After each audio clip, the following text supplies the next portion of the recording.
Halo anak-anak, bagaimanakah kabar kalian hari ini? Semoga dalam keadaan baik semuanya ya.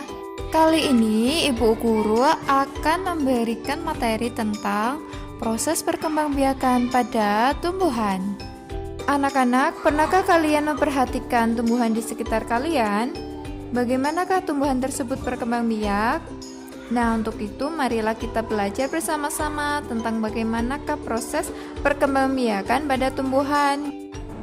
Jadi, proses perkembangbiakan pada tumbuhan dibagi menjadi dua, yaitu secara generatif dan vegetatif. Secara generatif merupakan perkembangbiakan yang disertai proses peleburan sel kelamin jantan atau spermatozoid dan sel kelamin betina. Perkembangan generatif biasanya memiliki bunga karena perkembangbiakan generatif itu terjadi penyerbukan yang nantinya menjadi buah berbiji. Contohnya yaitu tumbuhan jagung, tumbuhan mangga, tumbuhan jeruk, dan sebagainya. Nah, adapun bagian-bagian bunga sempurna yaitu terdapat mahkota, kepala sari, benang sari, kepala putik, tangkai putik, bakal biji, kelopak, dasar bunga, dan tangkai bunga. Penyerbukan adalah proses terjatuhnya serbuk sari ke kepala putik. Nah, selanjutnya anak-anak marilah kita belajar tentang proses perkembangbiakan secara vegetatif. Vegetatif merupakan perkembangbiakan yang tidak disertai proses peleburan spermatozoid dan telur atau tanpa proses perkawinan. Perkembangbiakan vegetatif dibagi menjadi dua, yaitu vegetatif alami dan vegetatif buatan. Nah, perkembangbiakan vegetatif secara alami atau tidak melibatkan campur tangan manusia. Yang pertama yaitu secara spora. Spora adalah alat perbanyakan diri yang terdiri atas satu atau beberapa sel yang dihasilkan dengan berbagai cara pada tumbuhan rendah. Tumbuhan yang menggunakan spora sebagai alat perkembangbiakannya adalah tumbuhan non-vaskuler. Spora dibentuk pada daun. Daun yang dapat menghasilkan spora disebut daun fertil atau subur. Spora terletak di dalam kotak spora yang disebut sporangium. Contohnya yaitu pada tumbuhan pakis. Yang kedua yaitu secara rizoma atau akar tinggal. Adalah batang yang tumbuh mendatar di dalam tanah yang menyerupai akar. Cirinya seperti akar tapi batangnya berruas-ruas.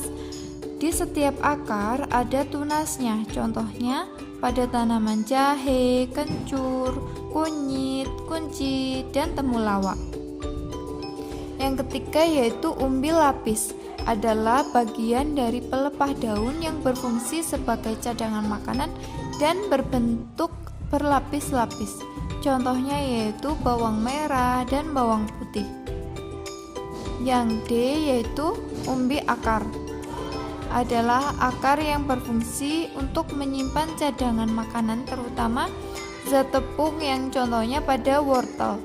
Cirinya dia tidak memiliki daun atau kuncup, jadi dari akar langsung batang. Yang E yaitu tunas, adalah kuncup yang tumbuh pada ujung batang.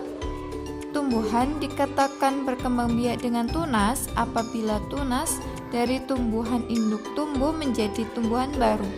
Contohnya yaitu pisang dan bambu.